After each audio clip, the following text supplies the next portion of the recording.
கர்த்தருடைய பரிசுத்த நாமம் மகிமைப்படுவதாக. ஆண்டவராக இயேசு கிறிஸ்துவ நாமத்தினால் யாவரும் வாழ்த்தி வரவேற்கிறேன். இயேசப்பா உங்களை ஆசீர்வதிப்பாராக. இந்த அக்டோபர் மாத வாக்குத்தத்த ஆராதனை கலந்து கொண்டிருக்கிற ஒவ்வொருத்தரும் இயேசப்பா நிறைவாய் ஆசீர்வதிப்பாராக. அல்லேலூயா, அல்லேலூயா. நாம கர்த்தருடைய நல்ல நாமம் மகிமைப்படட்டும். கர்த்தர் நமக்கு இந்த மாதத்தில் தந்த நல்ல வாக்குத்தத்திற்காக நான் கர்த்தரை துதிக்கிறேன். இந்த மாத வாக்குத்தத்த வசனமாக தேவன் நமக்கு தந்திருக்கிறது. உபாகமம் 4:31. உன் தேவனாகிய கர்த்தர் இரக்கமுள்ள தேவனாய் இருக்கிறபடியால் அவர் உன்னை கைவிடவும் மாட்டார், உன்னை அழிக்கவும் மாட்டார். உன் பிதாக்களுக்கு தாம் ஆணையிட்டு கொடுத்த உடன்படிக்கையை மறக்கவும் மாட்டார். அல்லேலூயா. கர்த்தர் இந்த அக்டோபர் மாதத்தில் நமக்கு கொடுக்குற வாக்கு தத்தமாகிய வார்த்தை உபாகமம் 4:31 கர்த்தர் இப்படியாக சொல்கிறார். கர்த்தர் நமக்கு இந்த மாதத்தில் இரக்கமுள்ள தகப்பனாக, இரக்கமுள்ள தேவனாக நமக்கு இருக்க போகிறார். எத்தனை பேர் ஆமென் சொல்றீங்க? அல்லேலூயா.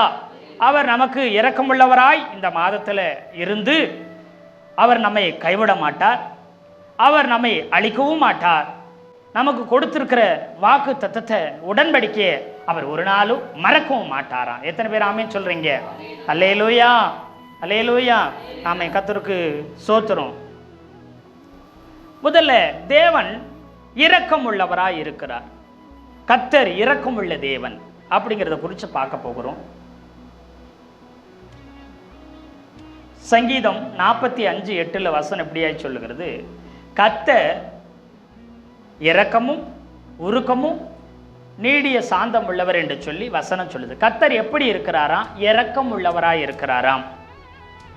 அவர் இறங்குகிற கர்த்தர், அவர் இரக்கம் உள்ள கர்த்தர். ஏன் அவர் இரக்கம் உள்ள கர்த்தராய் இருக்கிறார் அப்படின்னு கேட்டீங்கன்னா, அவர் ஒரு தகப்பன் தன் பிள்ளைக்கு இறங்குகிறது போல கர்த்தர் தமக்கு பயந்தவர்களுக்கு இறங்குகிறாராம்.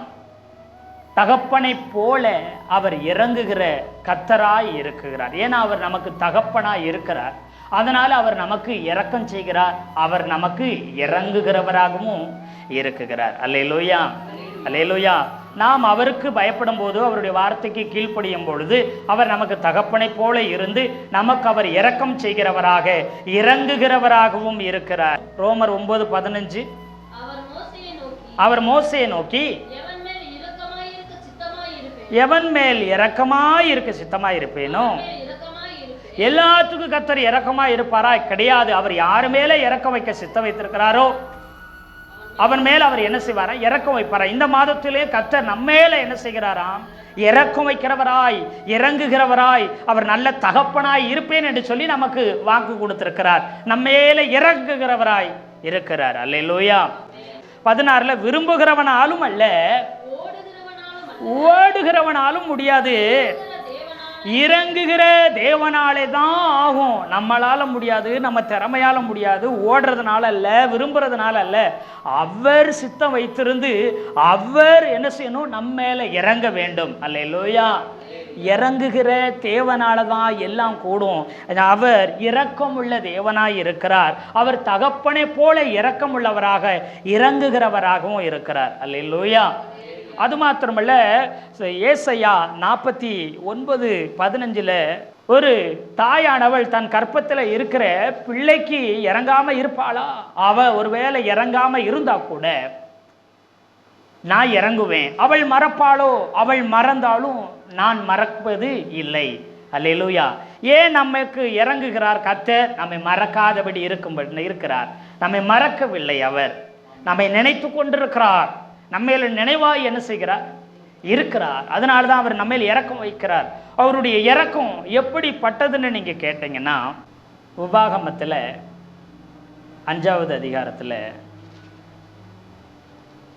10வது வசனம் சொல்லும்போது, அவர் 1000 தலைமுறை மட்டும் அவருடைய இரக்கம் இருக்குமா? 1000 வருஷம் கிடையாது, 1000 தலைமுறை வரைக்கும் நான் என்ன செய்வேன்? நான் இறங்குகிற தெய்வனா இருக்கிறேன். நீ என் வசனத்தில், என் கட்டளையில் நீ அன்பு கூர்ந்து நீ கை கொண்டேன்னு சொன்னால் உனக்கு இரக்கம் 1000 தலைமுறை மட்டும் என்னுடைய இரக்கம் இருக்கும் என்று சொல்லி அங்கு அவர் வாக்கு கொடுக்கிறவராய் இருக்கிறார். அல்லேலூயா. அவருடைய இரக்கத்துக்கு முடிவே இல்லை. என்று சொல்லி புலம்பல் 3:22 நாம் நிர்மூலமாகாதிருப்பது அவருடைய கிருபை, அவருடைய இரக்கங்களுக்கு முடிவே இல்லை. அவர் இரக்கத்துக்கு முடிவு கிடையாது. அவர் எப்பொழுது நம்மேல் இரக்கம் உள்ளவராய் அவர் இருக்கிறார். அவர் இரக்கம் 1000 தலைமுறை மட்டும் நிலைச்சிருக்கும், நீடிச்சிருக்கும். அது மாத்திரமில்ல, அவர் இரக்கத்திற்கு முடிவே கிடையாது, அதாவது கணக்கே கிடையாது, அளவே கிடையாது என்று சொல்லி கர்த்தர் சொல்லுகிறார். கர்த்தருக்கு ஸ்தோத்திரம். அப்போ இந்த மாதத்துல உன் தேவனாய கர்த்தர் இரக்கமுள்ள தேவனாய் உனக்கு வெளிப்படுவார். இறங்குகிற தேவனாய், இறங்குகிற தகப்பனாய், இறங்குகிற ஆமை சோத்திரம் கர்த்தராய் அவர் இந்த மாதத்துல வெளிப்படுவார். உன் பிதாக்களுக்கு ஆணையிட்டு கொடுத்த அந்த வாக்கு தத்தத்தை, உடன்படிக்கையை அவர் மறக்கவும் மாட்டார். அல்லேலூயா, அல்லேலூயா, ஆமை சோத்திரம். ஒரு வேத பகுதியை, ஒரு வேத சம்பவத்தை நம்ம இந்த நாளில கூட பார்க்க ஏசப்பா நமக்கு உதவி செய்வாராக. இயேசு கிறிஸ்து கடலின் மேல் நடக்கிற அந்த சம்பவம் மத்தேயு 14வது அதிகாரத்திலையும், மார்க் 6வது அதிகாரத்திலையும், யோவான் 6லையும் என்ன செய்து இருக்கிறது. இந்த சம்பவத்தை வச்சு இந்த நாளிலும் கூட நம்ம ஒரு சில காரியங்களை, முக்கியமான அவசியமான காரியங்களை நம்ம தியானிக்க போகிறோம். யோவான் ஸ்நானகனை சிறையில் அடைச்சிருக்கிறாங்க. யோவான் ஸ்நானனுடைய தலை என்ன செய்யணும், எனக்கு வேணும்னு கேட்குறா. ஏரோதியாளுடைய குமாரத்தி மூலம் தலையை கேட்ட உடனே வேற தவிர்க்க முடியல. எல்லா அதிகாரிகளுக்கும் முன்பதாக, எல்லா தலைவர்களுக்கும் முன்பதாக வாக்கு கொடுத்தேன், நீ எதை கேட்டாலும் தரேன்னு சொல்லி உடனே தலையை வெட்டி என்ன தாளத்தில் வச்சு கொண்டு வந்து என்ன செய்கிறாங்க, தட்டில் வச்சு கொண்டு வந்து கொடுக்குறாங்க. அதை அவன் வாங்கி கொள்ளுகிறா. மத்தேயு 14:12 அவனுடைய சீசர்கள், யோவான் ஸ்நானகனுடைய சீசர்கள் வந்து அவன் உடலை எடுத்து அடக்கம் பண்ணுறாங்க. பின்பு போய் அந்த சங்கதி இயேசு கிறிஸ்துக்கு அறிவித்த உடனே அவர் ஒரு வனாந்திர இடத்துக்கு போகிறார். படவில் ஏறி எங்கே போகிறாரு, ஒரு வனாந்திரமான இடத்துக்கு போகிறாரு. தனிமையாக இருக்க போகிறாரு. அவருக்கு ஓய்வே இல்லை, அவருக்கு ஓய்வு இல்லாமல் இருக்குது, சாப்பிடக்கூட நேரம் இல்லாமல் இருக்குது. தனியாக வனாந்திர பகுதிக்கு போகிறாரு. பெத்சாயிதா பகுதிக்கு போகிறாரு. அங்கே போனே திரள் ஜனங்கள் இயேசுநாதரை தேடி அந்த வனாந்திரமான இடத்துக்கும் வந்துடுறாங்க. தேடி வர்றாங்க. ஆட்டு மந்தையை போல தேடி தேடி தேடி புள்ள தேடி மேய்ச்சலை தேடி வருகிறத போல ஆண்டவராகிய இயேசு கிறிஸ்துவின் வார்த்தைக்காக, அவர்கிட்ட இருக்கிற வல்லமைக்காக, அவர் செய்கிற அற்புதங்கள் அதிசயங்களுக்காக அவரிடத்தில் தேடி அவர் படகு ஏறி கடலை கடந்து போனா கூட அவர் தேடி ஜனங்கள் தேடி விசாரித்து ஓடுறாங்க. திரள் கூட்டமாக ஓடுறாங்க. வனாந்தரமான இடத்துல இருக்கிறாரு. அங்கே இருக்கும் பொழுது ஜனங்கள் அங்கேயும் கூடி வந்துட்டாங்க. அற்புதங்கள் அதிசயங்களை செய்கிறார். என்ன செய்கிற வசனங்களை என்ன செய்கிறார், போதித்து கற்றுக் கொடுக்கிறார். சத்தியத்தை ஜனங்களுக்கு போதித்து கற்றுக் கொடுக்கிறார். அவர்களுக்கு விடுதலையும் சுகத்தையும் ஆண்டவராக இயேசு கிறிஸ்து என்ன செய்கிற தருகிறார். தந்ததோடு கூட இல்லாமல் இவங்க பசியாக பட்டினியாக இருக்கிறாங்களே, பாவம் இங்கே ரொம்ப கஷ்டப்படுறாங்க. பட்டினியாக போனால் சாயங்காலம் நேரம் ஆக போகுது, இவங்க வழியில் சோர்ந்து போயிட்டா என்ன பண்ணுறதுன்னு சொல்லி இவர்களுக்கு நீங்களே ஆகாரம் கொடுக்கணும்னு சொல்லுகிறார். குறிப்பாக என்ன செய்கிறார், பிலிப்புட்ட கேட்குறாரு. அந்த பிலிப்பு 200 பணத்துக்கு மேலே ஆயிருமே, 200 பணமாவது வேணுமே அப்படின்னு கேட்குறாங்க. அல்லேலூயா. அவ்வளோ பணம் இல்லை, அப்படி பணம் 200 பணம் இருந்தாலும் அம்புட்டும் போய் கடையில் போய் என்ன செய்ய முடியாது, வாங்கிட்டு வர்றதுக்கு முடியாது, திரள் ஜனமாக இருக்கிறாங்களே அப்படின்னு சொன்னோடனே, இங்கே யாரிடத்தையாச்சும் ஏதாவது இருக்குதான் பாருங்கன்னா, ஒரு சிறு பையன்ட்ட 5 வார்கோதுமை அப்பமும் 2 மீன் இருந்துச்சு. அதை வாங்கி கொண்டு வந்தாங்க. அதை ஆண்டவராக இயேசு கிறிஸ்து வாங்கி ஸ்தோத்திரம் பண்ணி என்ன செய்தார், விட்டு எல்லாரும் 50 பேரா 100 பேரா வரிசையாக உட்காருங்கன்னு சொல்லி எல்லாரும் சாப்பிட்றாங்க. அல்லேலூயா சொல்லுங்களேன். எல்லாரும் சாப்பிட்டு மிச்சம் மீதி உண்டாயிருச்சு. எந்த துணிக்கையும் எதையும் வேஸ்ட் பண்ணாதீங்கன்னு ஆண்டவர் இயேசு கிறிஸ்து சொல்லுகிறார். அல்லேலூயா, அல்லேலூயா. அவன் வேஸ்ட் பண்ணாதீங்க, எல்லாம் எடுத்தா. கிட்டத்தட்ட 5000 புருஷர்கள் ஏறக்குறைய சாப்பிட்ருக்குறாங்க. அப்புறம் ஸ்திரீகளும் பிள்ளைகளும் இருக்கிறாங்க. அதெல்லாம் கணக்கு வச்சா இன்னும் அதிக கணக்கு போகும். மீதி அவங்க என்ன செய்கிறாங்க, 12 கூடை நிறைய என்ன செய்கிறாங்க, மீதி எடுக்கிறாங்க. ஏன்னா 12 சீசர்கள், 12 அப்போஸ்தலராகிய சீசர்கள் இயேசுவோடு கூட இருக்கிறாங்க. அவர்களுக்கு ஒரு கூடை கணக்குக்கு கரெக்டாக 12 கூடை நிறைய என்ன செய்கிறது. அல்லேலூயா சொல்லுங்களேன். 12 கூடை நிறைய அவங்களுக்கு என்ன செய்கிறதுனா இருக்குது. ஆளுக்கு ஒரு கூடையை எடுத்து வச்சுக்கிட்டாங்க. இப்போ இந்த சம்பவமெல்லாம் நடந்து கொண்டிருக்கிறது. ஜனங்கள் பார்க்குறாங்க. சாயங்காலம் ஆகுது. இயேசுநாதர் சொல்லுகிறார் பாருங்க, மத்தேயு 14:22 சொல்லும்போது, மத்தேயு இயேசு ஜனங்களை அனுப்பி விடுகையில் நம்முடைய சீஷர்கள் படகுல ஏறி எனக்கு முன்னாடி நீங்க அக்கறைக்கு போயிருங்க, சீக்கிரமா போங்க சீக்கிரமா போங்க சீக்கிரமா போங்கன்னு துரிதப்படுத்துறாரு, அவசரப்படுத்துறாரு. ஏன்னா மார்க் 6:45 இப்படித்தான் இயேசு அவர்களே படகுல ஏறி அக்கறைக்கு முன்னாடி எனக்கு முன்னாடி போங்கன்னு சொல்லி அவரை அவங்களை எல்லாத்தையும் துரிதப்படுத்தினாராம். சீக்கிரமா போங்க சீக்கிரமா போங்கன்னு அவசரப்படுத்தினாராம். ஏன் அவசரப்படுத்தினார்? ஏன் படகுல ஏறி அக்கறைக்கு போக சொல்றார்? சாயங்காலம் ஆயிருச்சு, இருட்டுறதுக்குள்ள இருட்டி நீங்க கஷ்டப்படக்கூடாதுன்னு சீக்கிரமா போங்கன்னு சொல்லி அனுப்பிவிட்டுருக்கிறாரு அப்படின்னு நாம நினைத்து கொண்டிருக்கலாம். ஆனா யோவான் 6:14 15 வாசிக்கும் பொழுது, ஏன் சீஷர்களையும் துரிதப்படுத்தினார், ஜனங்களையும் இயேசுநாதர் என்ன செய்தாரா? அனுப்பிவிட்டார். ஜனங்களையும் அவர் அனுப்பி விடுறாரு. யோவான் 6:14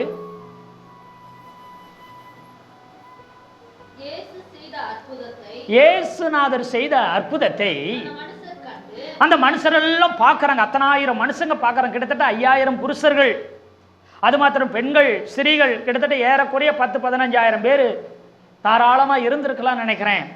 10,000 பேர்களும் அவர் செய்த அற்புதத்தை அதிசயத்தை பார்த்துட்டு 12 கூட நிறைய மீதி எடுத்ததையும் 10,000 பேர் திருப்தியா சாப்பிட்டதும், கால் வைத்து சாப்பாடு அரவித்து சாப்பாடுல திருப்தியா சாப்பிட்டதையும் பார்த்துட்டு அந்த மனுஷங்க பார்த்துட்டு இயேசுநாதரை மெய்யாகவே இவர் உலகத்தில் வருகிறவரான இவர் மெய்யான தீர்க்கதரிசி, இவர் தான் உலகத்தில் வருகிற தீர்க்கதரிசியே இவர் தான் சொல்லி, அடுத்த வசனம், ஆதலால் அவர்கள் வந்து அவங்க எல்லாரும் இப்ப பேச ஆரம்பிச்சிட்டாங்க. எல்லாரும் பேசுறாங்க. எல்லா ஜனங்களும் சேர்ந்து இவரை ராஜாவா மாத்திரலாம், ஏரோதை தள்ளிடலாம், பிலாத்துவை தள்ளி விட்டுறலாம், இப்ப யார ராஜாவா ஆக்கிரலாம், இயேசு கிறிஸ்துவ ராஜாவா ஆக்கிரலாம். எல்லாம் ஒரு மனதா பேசுறாங்க. அவங்க மனதுள்ளவங்களா இருந்தபடியினால வாசிங்க. இயேசுநாதரை இவரை ராஜாவா ஆக்கிரலாம்னு சொல்லி எல்லாம் பிடிச்சு கொண்டு போலான்னு பார்க்கறாங்களா? கூட்டிட்டு போகல. பிடிச்சு கொண்டு போறதும் கூப்பிட்டுட்டு போறதுக்கு வித்தியாசம் இருக்குது. இவரெல்லாம் என்ன செய்ய மாட்டாரு? ராஜாவாக விருப்பப்பட மாட்டாரு. இவருக்கெல்லாம் அந்த ஆசை இல்லை. இவர் கூப்பிட்டாலும் வரமாட்டாரு. இவர் என்ன செய்யலாம்? பிடிச்சாது கொண்டு போய் இவரை கொண்டு போய் என்ன செஞ்சிடலாம்? ராஜாவை ஆக்கிரலாம் அப்படி நினைச்சிட்டு இருக்கிறாங்க எல்லா ஜனங்களும். 1-2 ஜனங்கள்ல பலாயிரம் ஜனங்க இயேசுநாதரை பிடிச்சுக்கிட்டு போகலாம். பிடிச்சு கொண்டு போய் அவரை படகுல வச்சு அவரை ஏற்றி என்ன செய்யணும்? ஏற்றி சீக்கிரமா கொண்டு போய் அக்கறை கொண்டு போய் நாளைக்கே ஒரு கொண்டு போய் ராஜா வாய்க்கலாம்ன்ற மாதிரி என்ன செய்யறாங்க? ஜனங்க துடித்து கொண்டிருக்கிறாங்க. அவசரம் அவர்கள். இதெல்லாம் பார்த்துட்டு அவர் என்ன செய்யறாருன்னா, இவர் சீசர்களை சீக்கிரமா அவர்களை ஜனங்களையும் நீங்க படகு ஏறி போங்க, சாயங்காலம் ஆகுது, நேரம் இருட்ட போகுதுன்னு சீக்கிரம் போங்கன்னு சொல்லி அனுப்புறது மட்டும் இல்லை, அனுப்பி விடுறது மட்டும் இல்லை, சீசர்களும் துரிதமா போக சொல்றாரு. நீங்க அக்கறைக்கு போங்க, நீங்க எங்க போங்க? அக்கறைக்கு எனக்கு முன்னாடியே போங்கன்னு சொல்லி துரிதப்படுத்துகிறார். ஏன்னு சொன்னா இந்த சீசர்களுக்கும் ஒரு ஆசை. ஆல்ரெடி அவங்களுக்கு நம்ம 12 பேர் இருக்கிறோம், நான் இந்த அமைச்சராக ஆகிடணும், நான் இந்த அமைச்சரானு ஆல்ரெடி அவங்க கனவு கொண்டுகிட்டு இருக்கிறாங்க.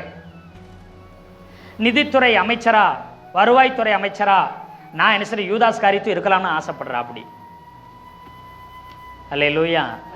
ஆமா சுத்த நான் வரவு செலவெல்லாம் பார்க்குற நிதித்துறையில் நான் தான் இருப்பேன் அப்படின்ற மாதிரி அவருக்கான பார்த்துட்டு இருக்கிறாரு. நான் எல்லாத்துக்கும் தலைமையா, எல்லாத்துக்கும் பிரதான அமைச்சரா நான் இருக்க போறேன்னு பேதுரு யோசிச்சுட்டு இருக்கிறாரு. அல்லேலூயா. ஆமாம் சூத்திரம். நான் ஆயத்துறையில் வேலை பார்த்துருக்கிறேன், எழுத்து வழக்கு மற்ற காரியங்கள் எல்லாத்தையும் நான் பார்த்துக்கிறேன். மத்தையும் ஒரு பக்கம் யோசிச்சுட்டு இருக்கிறாரு. எழுத்து வழக்கு எல்லாமே அவருக்கு நல்லா தெரியும். அவர் ஒரு பக்கம் யோசிக்கிறாரு. இப்போ அவர் குதிரையில் போக பிரியப்படுற பிலிப்பு என்ன நினச்சிருப்பாரு? நான் சேனைகளுக்கெல்லாம் மிலிட்ரிக்கெல்லாம் நான் என்ன செஞ்சு அமைச்சராக இருக்கலாம்னு இருக்கேன். காவல்துறை அந்த இந்த பாதுகாப்பு துறையில் நான் அமைச்சராக இருக்க போகிறேன். ஏன்னா அவருக்கு குதிரை மேலே போகணும் ரொம்ப காலமாக ஆசை. குதிரை வாங்குறதுக்கு 200 பணத்தை செஞ்சிருந்தாரு. அவர் சேர்த்து வேற வச்சு எப்படியாச்சும் ஒரு குதிரையை வாங்கணும்னு ஆசைப்பட்டு கிடந்தாரு. அல்லேலூயா. பிலிப்பு என்றால் குதிரை பிரியன்னு அர்த்தம். அல்லேலூயா. அப்போ அவர் குதிரை வாங்கினா அவருக்கு ஒரு ஆசை. அப்போ பாதுகாப்புத்துறை அமைச்சரை நம்ம என்ன செஞ்சிடலாம், மாறி இல்லாமல் அவருக்கு ஒரு ஆசை அங்கிட்டு ஒரு பக்கம் ஓடிட்டு இருக்குது. அல்லேலூயா சொல்லுங்களேன். அல்லேலூயா. ஆமாம், சோத்திரம். யோவானுக்கு என்ன செய்யணும்? யோவான் நினைப்பார், எப்பயுமே அவருக்கு இடது கையை போல நான் இருக்கணும், எப்பயுமே அவர் இடது கையை போல இருக்கணும். அவருடைய அண்ணன் யாக்கோபு என்ன நினைப்பார்? நான் எப்பயுமே இயேசுநாதருக்கு வலது கையை போல இருக்கணும், முக்கியமான மெயின் அமைச்சராக வலது பக்கம் உட்காந்துருக்கணும், நான் இடது பக்கம் உட்காந்துருக்கணும், நான் பெரிய ஆளாக இருக்கணும், இந்த துறையில் வேலை செய்யலாம், அந்த துறையை பார்க்கலான்னு எல்லாம் அமைச்சர் பதவி போயிடலாம், இவர் ராஜா ஆயிட்டா அப்படிலாம் பயங்கர யோசனை இருக்கிறாங்க. ஜனங்க எல்லாரும் யோகோபித்து அவர் வரமாட்டார்.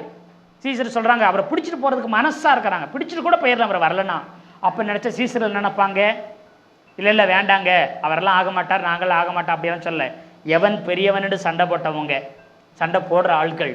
அல்லேலூயா. இதை நம்ம சொன்னால் இயேசுநாதர் கேட்க மாட்டார், நம்ம குருநாதர்.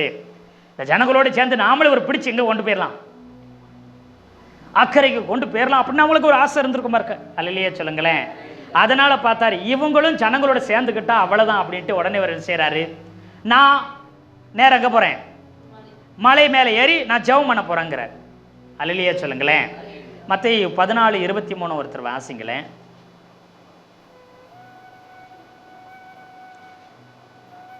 அவர் ஜனங்களை அனுப்பிவிட்ட பின்பு தனித்து ஜெபம் பண்ண ஒரு மலையின் மேலே ஏறினார்.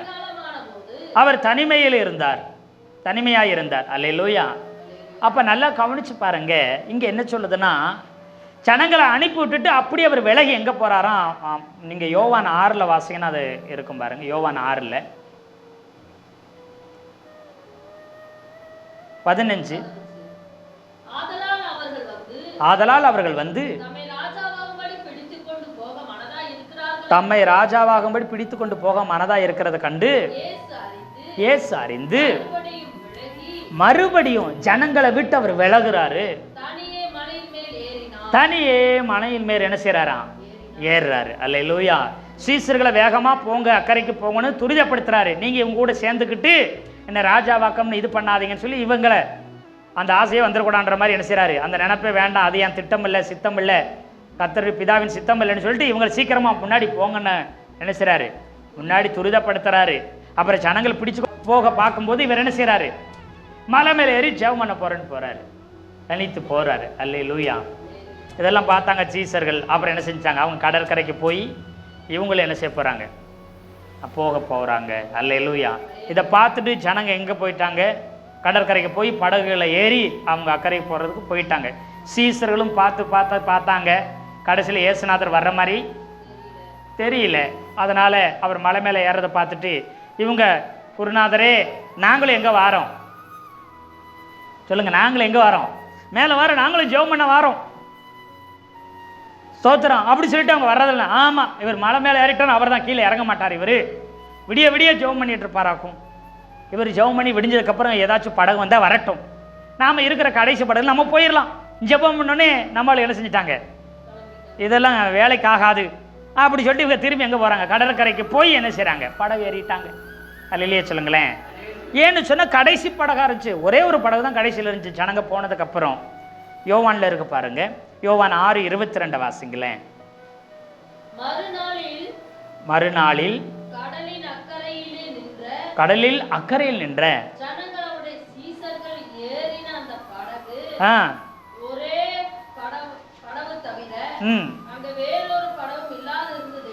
ஒரே ஒரு படகு தான் இருந்துச்சு, அது வேற படகு இல்லை. அந்த படகுல யார் தான் ஏறினா? சீசர்கள் தான் கடைசி படகு. அந்த ஒரே படகுல சீசர்கள் 12 பேர் ஏறிட்டாங்க. அல்லையா சொல்லுங்களேன். 12 பேர் ஏறினவங்க சும்மா ஏறி போகலை. நீங்கள் நல்லா கவனிச்சு பார்த்தீங்கன்னா அந்த 12 கூடை நிறைய இருந்த அப்போ மீன் அந்த துணிக்கு இவங்க என்ன செஞ்சுருப்பாங்க சொல்லுங்க? எடுத்துகிட்டு தான் போயிருப்பாங்க.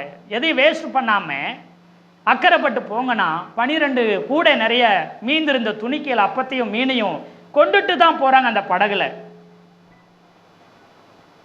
அந்த மீனை பார்த்தாவது அந்த அப்பத்தை பார்த்தாவது 12 கூடையை பார்த்தாவது அவர்களுக்கு விசுவாசம் வரவில்லை. சாயங்காலம் ஆகுது. கர்த்தர் தனியாக போய் மலை மேலே ஏறி ஜெபம் பண்ண போயிட்டாரே, நாமளும் போய் ஜெபம் பண்ணோன்னு சொல்லி அவங்க போகலை. ஜனங்கள் போகிற போக்குள்ளே இவங்களும் போகிறாங்க. ஜனங்களை போல இயேசுநாதரை ராஜாவாக்க நினச்சிருந்துருக்கலாம் ஒருவேளை. ஜனங்கள் போன உடனே இவரும் இயேசுநாதர் துரிதப்படுத்துகிறாரு. இல்லை ஆண்டவரே நான் உங்கள் கூட இருக்கிறோம், ஒரே ஒரு படகு தான் இருக்குது, நம்ம ப்ரேயர் முடிச்சுட்டு எப்போனாலும் போகலான்னு சொல்லலை. கடற்கரைக்கு வந்து ஒரு படகு தான் இருந்துட்டு பார்த்துட்டு இல்லை நம்ம ஆண்டவரோடு கூட குருவோடு கூட இருந்துட்டு நம்ம அவர் ப்ரேயர் முடிச்சதுக்கப்புறம் அவரோட போகலான்னு நினைக்கல. 12 கூடை நிறைய அப்பத்தை எடுத்து கொண்டு வந்து படகுல வச்சு இவங்க 12 பேரும் ஏறி என்ன செஞ்சுட்டாங்க. அவர் எப்படி திரும்ப வருவார்? ஒருவேளை விடிஞ்சதுக்கப்புறம் வேற ஏதாவது படகு வந்ததுக்கப்புறம் வருவார்னு நினைச்சாங்களோ தெரியலை. இயேசுவை விட்டு விலக ஆரம்பிச்சிட்டாங்க. அற்புதத்தை பார்த்து சோத்திரம் அல்லேலூயா சொன்னவங்க, ஜனங்களை போல சீசர்களும் சந்தோஷப்பட்டவங்க, சோத்திரம் சொன்னவங்க, இன்னைக்கு என்னாச்சு? இயேசுநாதரை விட்டு விலகுறாங்க. அது சாயங்காலமாக இருக்குது, அது காரில் சூழ்கிற நேரமாக இருக்குது, கஷ்ட நேரத்தில், நம்ம நினச்சது நடக்காத நேரத்தில், நெருக்கடி நேரத்தில், நாம் எதிர்பார்த்தது கிடைக்காத நேரத்தில், சாயங்காலம் ஆகிற நேரத்தில் நாம் இயேசுநாதரோடு கூட தான் இருக்கணுமே தவிர இயேசுநாதரை விட்டு என்ன செய்யக்கூடாது, விலகக்கூடாது. சீசர்கள் இயேசுநாதரை விட்டு விலகினார்கள்.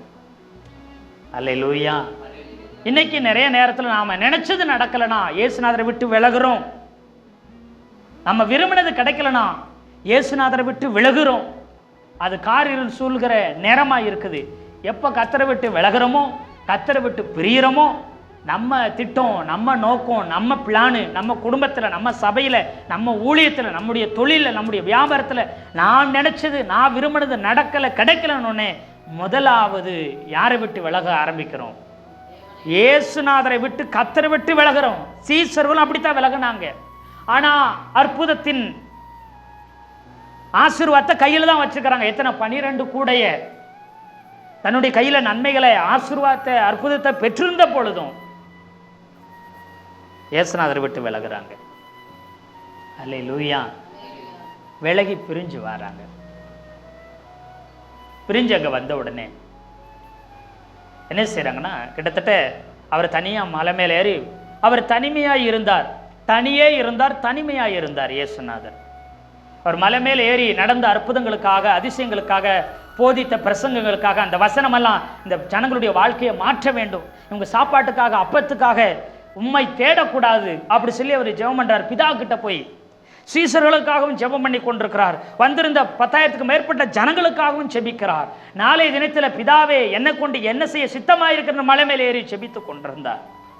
அப்படி ஜெபித்து கொண்டிருக்கிற வேலையிலெல்லாம் சீசர்களை அவர் நினைத்து கொண்டிருக்கிறார். இல்லை ஜனங்கள் போனாலும் பரவாயில்ல, நாங்கள் போக மாட்டேன்னு சொல்லலையே. அவருடைய வார்த்தையை பெற்றுக்கொண்டாங்க, அவருடைய ஆசீர்வாதத்தை, அற்புதத்தை, நன்மையை பெற்றுக்கொண்டாங்க. ஆனால் இயேசுநாதரை மறந்து விட்டுட்டு போகிற மாதிரி போகிறாங்க. அவங்க விலகி போகிறாங்க. அந்த கடல், திபேரியா கடலில் என்ன செய்கிறாங்க? விலகி போகிறாங்க. யோவான் 6:19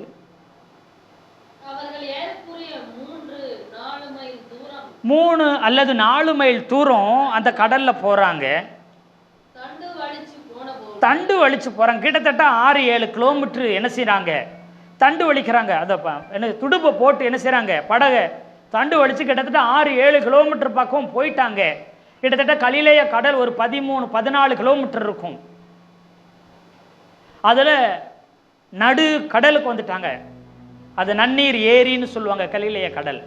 அதில் என்ன செய்கிறாங்க? அக்கறையிலேருந்து இக்கரைக்கு போகிறதுக்கு கிட்டத்தட்ட 6-7 கிலோமீட்டர் கரெக்டாக நடு மையத்துக்கு வந்துட்டாங்க. இருட்டிருச்சு, இரவாயிருச்சு, பிரயாசப்படுறாங்க. நடுக்கடலில் வரும்பொழுது கரெக்டாக காற்று, எதிர்காற்று அடிக்கிறது. வசனம் என்ன சொல்லுதுன்னா, எதிர்காற்று அடித்தபடியால் மத்தேயு 14:24 சொல்லும்போது, அதற்குள்ளாக படகு நடுக்கடலிலே சேர்ந்து எதிர்காற்றாய் இருந்தபடினால் அலைகளினால் அளவுபட்டது. இப்போ இங்கேருந்து போகிறோம்னு சொன்னால் காற்று எதுக்கு அடிக்குது? அவங்க எத்தனை தான் துடுப்பு போட்டாலும் அவங்க முன்னே போக முடியல. துடுப்பு போடாம விட்டால் எங்கே போகுது? படகு பின்னாடி வந்த திசையிலே பின்னாடி போகுது. மறுபடியும் அவங்க துடுப்பு போட்டு முன்னேறி வராங்க, மறுபடியும் தள்ளுது, பின்னாடி தள்ளிக்கிட்டே தான் போகுது. அப்போ நீங்கள் நினச்சிருக்கலாம் 4ஆம் ஜாமம் வரைக்கும் அவங்க துடுப்பு போட்டுகிட்டே இருக்கிறாங்க. அல்லேலூயா.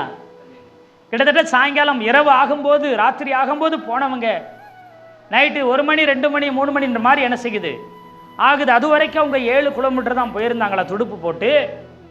ஏன்? எதிர்காற்று அடிக்குது. காற்று எதிரடிச்சு முன்னேறி அக்கறைக்கு போக விடலை. அல்லேலூயா சொல்லுங்களேன். அல்லேலூயா. ஆமாம், பாருங்க, கிட்டத்தட்ட நடு கடலுக்கு போயிட்டாங்க. அதை தாண்டி அவர்களால் போக முடியல. அவங்க பிரயாசப்படுறாங்க, முயற்சி செய்கிறாங்க, அவங்க அனுபவத்தை திறமையை எல்லாம் காட்டி பார்க்குறாங்க. அவர்களால் முன்னேறவே முடியவில்லை. அல்லேலூயா. இயேசுநாதர் இல்லாமல் எவ்வளவுதான் பிரயாசப்பட்டாலும், ஆண்டவராக இயேசு கிறிஸ்து நம்முடைய வாழ்க்கையில், நம்முடைய குடும்பத்தில், நம்முடைய பிள்ளைகள் எதிர்காலத்தில், நம்முடைய தொழிலில், நம்முடைய வியாபாரத்தில், நாம் செய்கிற வேலைகளில், ஊழியத்தில், எதுலையா இருந்தாலும் நீங்கள் எவ்வளவு பிரயாசப்பட்டாலும், எவ்வளவு முயற்சி செஞ்சாலும், அவர் இல்லாமல் உங்களால் ஜெயிக்க, உங்களால் முன்னேற, உங்களால் ஆசீர்வதிக்கப்பட, உங்களால் உயர முடியவே முடியாது. அதை சீசர்கள் அறியாமையினால அறிந்து கொள்ளலாங்க.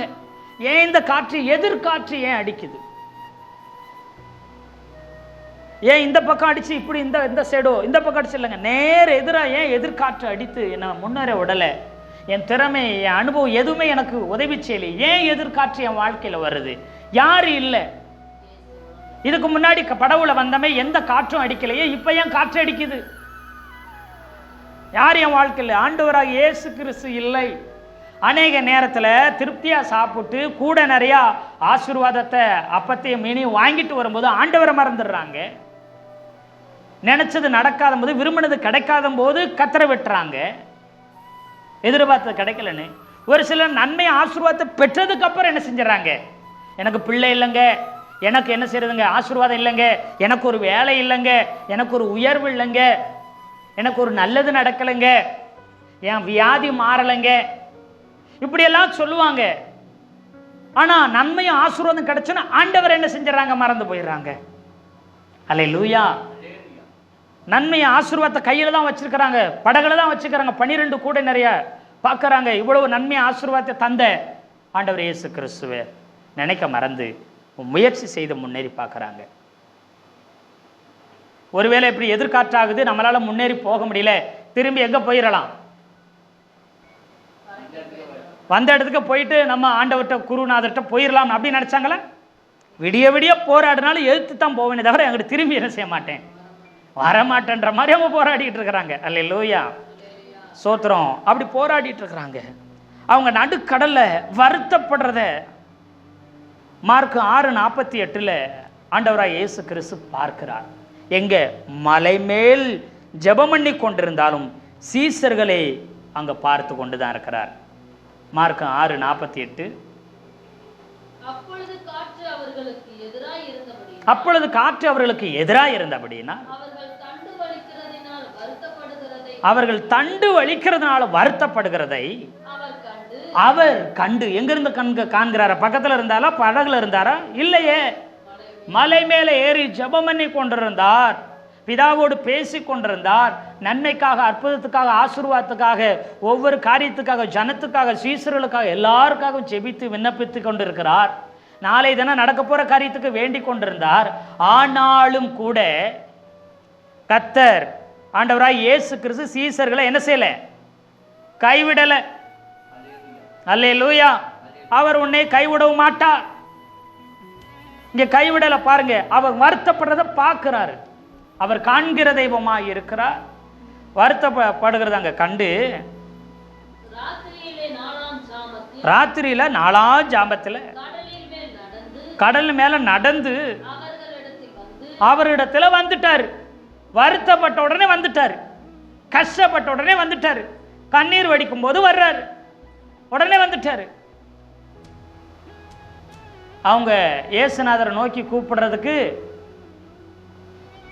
முயற்சிக்கல. ஏன்னா அவர் எங்க இருக்கிறாரு, மலை மேல இருக்கிறாரு. இங்க இருந்து கூப்பிட்டா கேட்காது, அவரால் வரக்கூட முடியாது, அவரால் செய்ய முடியாது. அவ்வளவுதான், எல்லாம் கதை முடிஞ்சிச்சு, அவ்வளவுதான், எல்லாம் முடிஞ்சு போச்சு.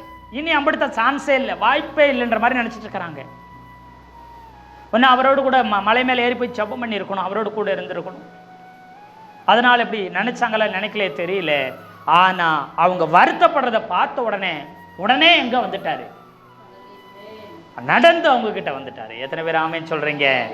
அல்லேலூயா. நீ கஷ்டப்படும் போது, வியாதிப்படும் போது, வருத்தப்படுத்தும் பொழுது, அவமானப்படும் போது, குறைவுள்ளவனாக இருக்கும்போது, தேவையோடு இருக்கும்போது, திகைத்து நிற்கும் போது, கலங்கி நிற்கும்போது கர்த்தர் உன்னை தேடி வருவார். ஏன்னா அவர் உன்னை கைவிட மாட்டார். அல்லேலூயா. ஏன்னா அவர் இரக்கமுள்ள தகப்பனை போல இருக்கிறார். அவர் இரக்கமுள்ள கர்த்தராய் இருக்கிறதுனால அவர் நம்ம இரக்கம் வச்சு உடனே என்ன செய்றாரு, நம்முடைய சூழ்நிலை அறிஞ்சு கஷ்டத்தை அறிந்து ஓடி வருகிறார். கடல் மேல் நடந்து வந்தார். அல்லேலூயா. கர்த்தருக்கு ஸ்தோத்திரம். அவர் வந்தது மாத்திரம் இல்லை பாருங்க, அவர் அங்க என்ன சொல்றாருன்னா, நான் தான் பயப்படாதீங்கன்னு சொல்றாரு. வாசிங்க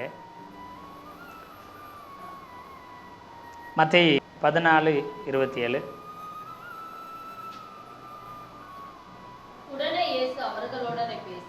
உடனே இயேசு வந்துட்டாரு. அவங்க வந்து அவங்ககிட்ட என்ன செய்றாரு, பேசுறாரு. உடனே பேசுறாரு. அவங்க ஏதோ ஆவி வந்துருச்சு, ஏதோ ஒன்றுன்னு சொல்லி பயப்படுறாங்க. ஆவேசம்னு சொல்லி பயந்து அலறி கொண்டிருக்கிறாங்க. ஒரு பக்கம் அலையை பார்த்து எதிர்காற்றை பார்த்து பயந்தவங்க இப்போ இயேசு கடல் மேலே நடந்து வரதை பார்த்து ஏதோ ஒரு ஆவி நினைச்சு என்ன செய்றாங்க, பயப்பட்டு அலறாங்க. உடனே அவர் பேசுறார் பாருங்க. அவர்களோட பேசுற தொடங்குங்க, நான் தான் பயப்படாது இருங்கள் என்று சொல்லுகிறார்.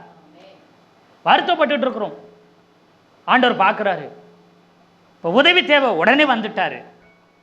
வந்த உடனே அவர் என்ன செய்கிறாரு, நான் தான் சடன்களுங்க பயப்படாத அப்படின்னு உடனே அவர் பேசுகிறார். அல்லேலூயா. நம்ம கஷ்டம் நெருக்கம் போராட்டம் வரும்போது எல்லாரும் குறை சொல்லுவாங்க, கேலி பண்ணுவாங்க, பரிதாபப்படுற மாதிரி நடிப்பாங்க. ஆனால் நம்முடைய ஆண்டவராக இயேசு கிறிஸ்து உடனே அவர் பதில் தருகிறவராக இருக்கிறார். ஓடோடி வந்து எத்தனை பேர் ஆமேன்னு சொல்றீங்க? அல்லேலூயா. பயப்படாது இருங்கள், நான் உங்களை கைவிட மாட்டேன்னு சொன்னேனே. அவர் அழிக்க மாட்டார். நீ கர்த்தரை விட்டு பிரிந்து விலகி யோனாவை போல வழி விலகி போயிருந்தாலும் நீ கடல்ல அமிழ்ந்து போறதுக்கும் அழிஞ்சு போறதுக்கும் உன்னை நான் தெரிஞ்சுக்கிறல. சீசர்களே, இந்த படகு அமிழ்ந்து எதிர்காட்டில் மூழ்கி அழிந்து போறதுக்காக உங்களை நான் தெரிஞ்சு கொள்ளல. அவர் கைவிட மாட்டாரு. எந்த நிலைமையில இருந்தாலும் நம்மளை அழிக்கிறதுக்கு அழிந்து போகிறதுக்கு விடவே மாட்டாரு. அல்லேலூயா சொல்லுங்களேன். அல்லேலூயா. அங்க விட மாட்டாரு. உடனே வந்துட்டாரு. அங்க வந்து நான் தான் பயப்படாதீங்க, நான் இருக்கிறேன் அப்படி சொல்லிட்டு ஆண்டவர் அங்க வந்துட்டாரு. வந்தது மாத்திரமில்லை பாருங்க, நம்ம அழிந்து போக விட மாட்டார். அவர் அழிக்கவும் மாட்டார், அழிந்து போகவும் விட மாட்டார். அல்லேலூயா. அவர் வந்தார் பாருங்க. வந்தது மாத்திரமில்லை, மத்தேயு 14:32 அவர்கள் படகுல அப்படின்னா சீசர்கள் இருந்த படகுல இயேசுநாதர் ஏறாரு. அதை பார்த்த உடனே, அதுக்கு முன்னாடி பார்த்தீங்கன்னா பேதுரு பார்த்த உடனே நீரே ஆனால் நான் என்ன செய்கிறேன், நடந்து வரட்டுமான்னு கேட்குறாங்க. அல்லேலூயா. நீங்கள் நடந்து வா அப்படி சொன்னோன்னே அவர் வார்த்தையை கேட்டு உடனே என்ன செய்கிறார், நடந்து வருகிறான். எதிர்காற்றை பேதுரு அவர் பார்க்குறாரு. பார்த்த உடனே என்ன செய்கிறாரு, பயந்து மூழ்கி போகிறாரு. உடனே கையை நீட்டி தூக்குறாரு பாருங்க. அல்லேலூயா. உடனே திடன் கொள்ளுங்கன்னு சொல்கிறாரு. உடனே அந்த இடத்துக்கு அவர் வர்றாரு. உடனே அமிழ்ந்து போகும்போது கையை பிடிச்சி தூக்கியும் விட்டாரு. விட்டது மாத்திரமல்ல, அவர் இயேசுநாதர் படகுல ஏறினோடனே என்ன செஞ்சிச்சு, காற்று அமர்ந்துதான். அல்லேலூயா. நிறைய நேரத்தில் நம்முடைய வாழ்க்கையில், நம்முடைய குடும்பத்தில், நம்முடைய வேலையில், பிள்ளைகளுடைய வாழ்க்கையில், எதிர்காலத்தில், ஊழிய காரியங்களில் ஏன் புயல் வருது, ஏன் அலை வருது, ஏன் கொந்தளிப்பு வருது? ஒரு சில நேரத்தில் இயேசுநாதர் படகுல இருந்தாலும் காற்று புயல் அலைகள் வரும். ஏன்னு சொன்னால் இதை தாண்டி போகக்கூடாதபடிக்கு பிசாசானவன் தடை பண்ணுவான் ஒரு பக்கம். அல்லேலூயா. ஏன்னா லேகியோன் பிசாசு பல ஆயிரக்கணக்கான பிசாசுகளை பிடித்தவனை விடுதலை ஆக்குறதுக்காக அவர் படகுல போகும்போது, சீசரும் அவரும் படகுல போகும்போது அவர் தூங்கி கொண்டிருக்கிறவர் போல இருப்பார். அப்போ காற்று அடிக்குது, அலை எழும்புது, படகு அமிழத்தக்கதாக அலை கிளம்புது. இது அந்த லேகியோன் பிசாசு பிடித்தவனை விடுதலையாக்கி அந்த ஆத்மா ரட்சிக்கப்படக்கூடாதபடிக்கு, அவர் மூலம் பல ஆயிரம் பேர் ரட்சிக்கப்படக்கூடாதபடி, கர்த்தருடைய ஊழியத்தை செய்ய விடாது, தேவ திட்டத்தை செய்ய விடாதபடி பிசாசு அங்கே ஒரு தடையை கொண்டு வருது போல காணப்படுது. இதில் விசுவாச பரீட்சை அங்கே நடக்குது. சீசர்கள் அவிசுவாசப்பட்டு கொண்டிருக்கிறாங்க. அல்லேலூயா. அல்லேலூயா. அவர் இந்த படகு மூழ்காது அமிழாதுங்கிறது அங்கே பாடத்தை கற்றுக்கொள்கிறாங்க. அங்கே அப்படி நடக்குது. அங்கே இயேசுநாதர் படவில் இருந்தார், இங்கே இயேசுநாதர் படகில் இல்லை. அங்கே இறையாதே அமைதலாய் இருன்னு இயேசுநாதர் கட்டளையிட்டார். காற்றையும் கடலையும் பார்த்து அதட்டினார், அமைதி ஆக்கினார். இங்கே இந்த சம்பவத்தை நீங்க படிச்சீங்கன்னா, படகுல ஏறின உடனே காற்று அமர்ந்துருச்சான், எதிர்காற்று அமர்ந்துருச்சான், அமைதி ஆயிடுச்சு. அல்லேலூயா. அல்லேலூயா. ஆமை சூத்திரம். மார்க்குலையும் 6:51 அவர் படகுல ஏறின உடனே கடல் அமைதல் ஆயிருச்சான். இப்போ பிரச்சனை நம்முடைய வாழ்க்கையில் வருகிறதுக்கு காரணம் என்ன? இயேசுநாதர் இல்லாததுனால தான் நம்முடைய வாழ்க்கை படகு அலைமோதி கொண்டிருக்கிறது. கரையை காண முடியல. கரை காணாத படகு போல திசை அறியாம திகைத்து நின்று கொண்டிருக்குது. முன்னேற முடியாம துவண்டு போய் கொண்டிருக்கிறோம் நாம. அல்லேலூயா. அவர் படகுல ஏறினாலே என்ன செஞ்சிருச்சு? எல்லா காற்று எதிர்காற்றும் அமர்ந்துருச்சு. அவர் சொல்லலைங்க, அவர் கட்டளையிடலைங்க. அவர் இல்லாதனால தான் இந்த பிரச்சனை. சீசர்கள் புரிந்து கொண்டாங்க. இவர் படகுல ஏறின உடனே, நிச்சயமா புரிஞ்சிருப்பாங்கன்னு நினைக்கிறேன், படகுல ஏறின உடனே எல்லாம் அமர்ந்தது. அல்லேலூயா, அல்லேலூயா. அப்ப அவர் இல்லாத வாழ்க்கை தத்தளிப்புலையும் நடுக்கடல்ல தனியே விடப்பட்ட அமைச்சர் திக்கு திசை தெரியாம நாம் அலைமோதி கொண்டிருக்கலாம். அல்லேலூயா. கர்த்தர் சொல்லுகிறார், இந்த நாளில உன்னை மறக்க மாட்டார். உன் வாக்கு தத்தத்தை உடன்படிக்கை மறக்க மாட்டார். அல்லேலூயா. அவர் கர்த்தர், அவர் இரக்கமுள்ள கர்த்தராக இருக்கிறார். தகப்பனை போல இறங்குவார் முதல்ல. ரெண்டாவது, அவர் உன்னை கைவிட மாட்டார். நீ அவரை விட்டு விலகி போற சூழ்நிலை இருந்தாலும் அவர் உன்னை விட்டு விலகாம கைவிட மாட்டார் அவர். அல்லேலூயா. அடுத்து, இப்படிப்பட்ட இக்கட்டான சூழ்நிலை அழிந்து போகும்படி அவர் விட்டுவிட மாட்டார், அவர் அழிக்க மாட்டார், அவர் காப்பாற்றுகிறவராய் இருக்கிறார். அதோடு கூட இல்லாம அவர் உடன்படிக்கை வாக்குத்தத்தத்தை மறக்காம கரை சேர்த்து விட்டார். எத்தனை பேர் ஆமென் சொல்றீங்க? அவர் படகில் ஏறின உடனே அவர்கள் என்ன செய்தாங்க? எந்தவித பிரச்சனை இல்லாம கரை சேர்ந்தார்கள். இந்த நாளிலும் கூட கர்த்தர் சொல்றார், உன் வாழ்க்கை கரை சேரும். அல்லேலூயா. கர்த்தர் நிச்சயமா உன் வாழ்க்கையை கரை சேர்ப்பார். ஒரு உயர்வுக்கு நேராய், ஒரு ஆசீர்வாதத்துக்கு நேராய் தடைப்பட்ட எல்லாவற்றையும் கர்த்தர் உன்னை பெற்றுக்கொள்ளும்படிக்கு அவர் உன் படகில் ஏறி இருக்கிறார். எத்தனை பேர் ஆமென் சொல்றீங்க? அல்லேலூயா. அவர் ஏறும்போது எல்லா குறைவும், வியாதிகளும், பலவீனமும், போராட்டமும், தடைகளும், ஆமை சுத்தர எல்லாம் மாறிவிடும். எத்தனை பேர் ஆமென் சொல்றீங்க? ஆமை. இந்த மாதத்திலும் கூட கர்த்தர் நம்மை அப்படியே ஆசீர்வதிக்க போறதுக்காக இந்த வார்த்தையை கொண்டு கர்த்தர் நமக்கு இறங்கி நமக்கு உதவி செய்து நம்மை கைவிடாமல் நம்மை ஆபத்துல காத்து நம்மை மறக்காதபடி தேவன் ஆசீர்வதித்து உயர்த்த போறதுக்காய் கர்த்தருக்கு ஸ்தோத்திரம். அல்லேலூயா. கர்த்தர் தாமே இந்த வார்த்தையில கொண்டு நாம் ஒவ்வொருத்தரையும் ஆசீர்வதிப்பாராக.